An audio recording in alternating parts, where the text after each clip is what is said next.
Chief justice منصور علی شاہ کے حوالے سے رکھتے ہیں اور اطہر بن اللہ کے حوالے سے کہ انہوں نے استعفیٰ کیوں دیا 27ویں آئینی ترمیم کے بعد ان کو یہ خیال آیا، اور کیا آنے والے دنوں میں جو باقی ججز ہیں وہ بھی جو ہے اس چیز پر استعفیٰ دیں گے یا دے سکتے ہیں، یا کیا کیا معاملات انہوں نے اپنے لیٹر میں لکھے ہیں۔ لیکن ان دو ججز کے بعد سپریم کورٹ سے، اسلام آباد ہائی کورٹ سے اور لاہور ہائی کورٹ سے بھی استعفے آنے کا امکانات ہے۔ مزید ججز اس نظام کے خلاف بغاوت کا اعلان کر سکتے ہیں، کیونکہ یہ سارا جو ہے نا نظام جو ہے نا بغاوت کی جانب لے کے جا رہی ہے۔ ججز جب بغاوت کرے گی تب آپ کو خود اس چیز کا حکومت کو سمجھ آ جائے گی، اور بغاوت حکومت سے کیوں کرنے جا رہی ہے وہ آپ کے سامنے رکھوں گا تو آپ کو خود سمجھ میں آ جائے گا کہ اب یہ نظام کے ساتھ کیوں بغاوت کرنے پہ اتر آ سکتی ہے۔ ان کا سیدھا اشارہ اس طرف تھا کہ سپریم کورٹ کو حکومت کے جو ہے نا ماتحت کرنا، جو ہے نا پھر فیصلے ایسے ہو جائیں گے کہ ان کو ایک طرفہ فیصلہ کرنا پڑے گا۔ اگر حکومت کے حق میں کرے گا تو عوام ناراض ہوگی، اگر جس کی ایک ہوتا ہے کہ دونوں سائٹوں کی طرف بات رکھنا، ایک ہوتا ہے کہ ایک جانب جو ہے نا بات رکھنا ہے، تو یہ جو ہے نا پھر ایک جانب ہو جائے گا۔ حکومت چاہے اچھا کرے یا غلط کرے تو پھر ایک ہی جو ہے نا اس پر فیصلہ ہوگا جو حکومت کے حق میں ہوگا، اور جو چیز حکومت کے متحد آ جائے تو اس پر کوئی جو ہے نا فیصلہ جو ہے نا حکومت کے مخالف نہیں ہو سکتا۔ اس ترمیم نے عدلیہ کی آزادی اور خود مختاری کو مفلوج کر دیا۔ انصاف اب کمزور اور طاقت کے رحم و کرم پر ہے، اور ملک کو دہائیوں پیچھے دھکیل لیا گیا ہے۔ جسٹس منصور کہتے ہیں کہ میں اس نظام کے خلاف یا اس نظام کے اندر رہوں تاکہ کمزور بن کر اس نظام کے اندر رہوں۔ میرے پاس دو راستے ہیں، اس نظام کے اندر رہوں، کمزور رہوں، اور اگر دوسرا راستہ یہ ہے کہ میں استعفیٰ دے دوں۔ عہدے پر رہنا، یہ جو سب کچھ میرے سامنے چل رہا ہے تو اب عہدے پر رہنا ٹھیک نہیں ہے۔ نئے ترمیم نے سپریم کورٹ کا اختیار ختم کر دیا ہے۔ میں آئین کا دفاع نہیں کر سکتا اور اس ترمیم کا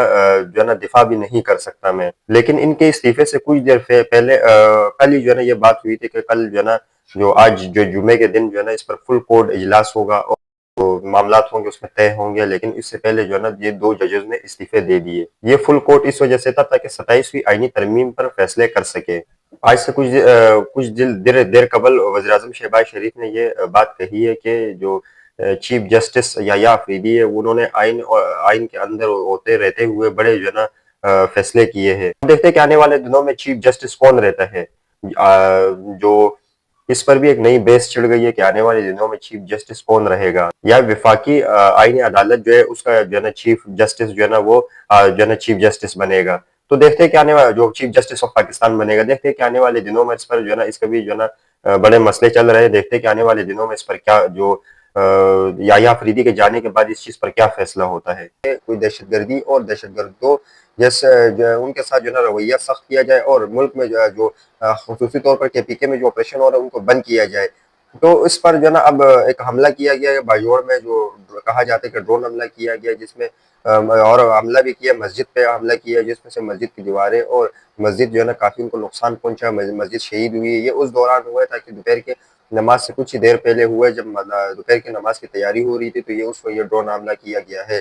اب سوشل میڈیا پر اس چیز کو لے کر کافی ایک برفہ کھڑا ہو گیا کہ یہ پاک فوج نے کیا ہے یا جو ہے نا دہشت گردوں نے کیا ہے۔ کہا یہ جاتا ہے کہ یہ دہشت گردوں نے یہ حملہ کیا ہے، اور پاک فوج کو بدنام کرنے کے لیے، تاکہ کہا یہ جاتا ہے کہ تاکہ سہیل آفریدی اور پاک فوج کے درمیان جو ہے نا، تاکہ جو ہے نا یہ معاملات جو ہے نا عوام کے بیچ اور جو فوج کے درمیان جو ہے نا معاملات اور سہیل آفریدی کے درمیان معاملات خراب ہو، اور پاکستان تحریک انصاف پر جو ہے نا یہ سارا ملبہ ڈال دیا جائے۔ کیونکہ جب پاکستان تحریک انصاف چاہتی ہے کہ آپریشن کو روک لیا جائے، کیونکہ اس سے بہت سے لوگوں پر تحفظات ہے اور لوگوں کا نقصان ہو رہا ہے اس چیز پر، تو آج دہشت گردوں کی جانب سے جو ہے نا مسجد پر ڈرون حملہ کیا گیا ہے تاکہ سیکورٹی فورسز کو اور پاکستان تحریک انصاف اور سہیل آفریدی اور عمران خان کو اس چیز میں ملوث کی جائے کہ یہ حملہ کروایا گیا ہے، اور جو ہے نا لوگوں کی جو ہے نا ذہن اس طرف لے کے جانے کے لیے۔ دوسری جانب اسمبلی میں اسد کیسر نے ایک اہم گفتگو کی جو ڈرون حملے کے حوالے سے کی ہے۔ انہوں نے اسد کیسر کہتے ہیں کہ آج آپ نے ایک بار پھر ڈرون حملہ کیا ہے، اور دوسرے روز